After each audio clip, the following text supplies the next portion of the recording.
নমস্কার বন্ধুরা, আজ মহালয়া, পিতৃপক্ষের অবসান, দেবীপক্ষের শুভ সূচনা। এই দিনটিতে সকলের জন্য রইল আমার পক্ষ থেকে অনেক অনেক শুভেচ্ছা ও ভালোবাসা। কেমন লাগছে এই ছোট দুর্গা মাকে অবশ্যই কিন্তু কমেন্ট করে জানাবেন। প্রায় 20 বছর পর আমি মহালয়া এই ভোরবেলায় দেখলাম।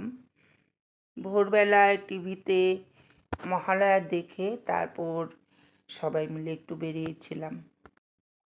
সারা রাত ঘুমোইনি মহালয়া দেখব বলে, আর আমাকে দেখেই বুঝতে পারছেন আপনারা আমার চোখে কতটা ঘুম। এখন আমি ফ্লাইওভারের উপর দিয়ে যাচ্ছি, আর আগে থাকতেই ভেবেছিলাম কার্শিয়াং পাহাড়টা আপনাদের সাথে একটু শেয়ার করব। আর বুঝতেই পারছেন কতটা মেঘলা, বৃষ্টি হচ্ছে। আর আমরা এখন যাচ্ছি মহানন্দা নদীর ঘাটে, সেখানে একটু তর্পণ দেখব। আমি ভাবতে পারিনি এই ভোরবেলায় রাস্তায় এতটা ভিড় হবে। ভেবেছি 20 বছর আগে যেরকম দেখেছিলাম সেরকমই হয়তো এখন দেখতে পারবো। আর দেখছেন এটা হচ্ছে, এই জায়গাটার নাম হচ্ছে এয়ার ভিউ মোড়। সামনে মহানন্দা নদী, আর আমরা যেতে পারলাম না কারণ প্রচণ্ড ভিড়, আর সাথে বাচ্চা আছেও, পারবে না। তার জন্য আমরা এখান থেকেই ব্যাক করেছি। ব্যাক করে তারপর আমরা নৌকা ঘাটে, যে মহানন্দার আরেকটা ব্রিজ আছে সেখানে গিয়েছি। দূর থেকে তর্পণও দেখেছি। আর দেখুন হিল কাট রোডে কতটা ভিড় সেই ভোরবেলায়। প্রায় 1 যুগ পর বেরিয়েছি, যার জন্য ভীষণ ভালো লাগছিল। আর সেখানে মেলাও বসে গেছে, দেখুন বাচ্চারা বায়না করছিল। আমার নাতনি তো বায়না করছিল বেলুন নেব, কিন্তু দাঁড়াতে পারিনি। আমরা চলে গেছি শিলিগুড়ি যে মেডিকেল আছে, মেডিকেলের একটু আগে মহানন্দার আরেকটা ব্রিজ আছে, সেখানে চলে গেছি। সে মহানন্দা নদী, এই যে দেখতে পাচ্ছেন এটা হচ্ছে মহানন্দা নদী।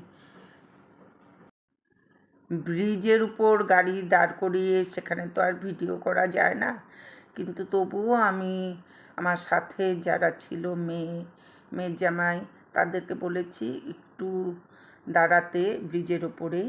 দূর থেকে আমি ভিডিও করেছি।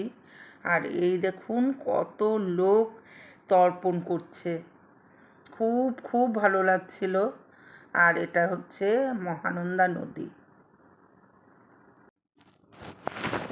কত সুন্দর পরিবেশ দেখুন, কি ভালো লাগছে ভোরবেলায়। আর সেটা শেয়ার করলাম আপনাদের সাথে। কি আপনাদের ভালো লাগলো তো অবশ্যই কিন্তু কমেন্ট করে জানাবেন। ব্রিজটা পার করে ওপাশেই হচ্ছে শিলিগুড়ি মেডিকেল কলেজ। মেডিকেল কলেজের ওখান থেকে গাড়ি ব্যাক করে আমরা আবার চলে এসেছি বিধান মার্কেটে। ওখানে মেডিকেল মোড় থেকে আমরা গাড়ি ব্যাক করে আবার চলে এসেছি বিধান মার্কেট, একটি বিখ্যাত দোকান, চায়ের দোকান। মেডিকেল মোড় থেকে আমরা গাড়ি ব্যাক করে আবার চলে এসেছি বিধান মার্কেট। বিধান মার্কেটে একটি বিখ্যাত চায়ের স্টল আছে নেতাজি কেবিন বলে। নেতাজি কেবিনে একটু ব্রেকফাস্ট করে আমরা বাড়ি চলে এসেছি। আর অনেক দিন পর এত সুন্দর একটি অভিজ্ঞতা হলো, অনেক বছর পর এই মহালয়ার সকালটা উপভোগ করলাম। আপনাদের কেমন লাগলো আমার এই ছোট্ট ভিডিওটি অবশ্যই কিন্তু কমেন্ট করে জানাবেন। আপনারা ভালো থাকবেন, সুস্থ থাকবেন।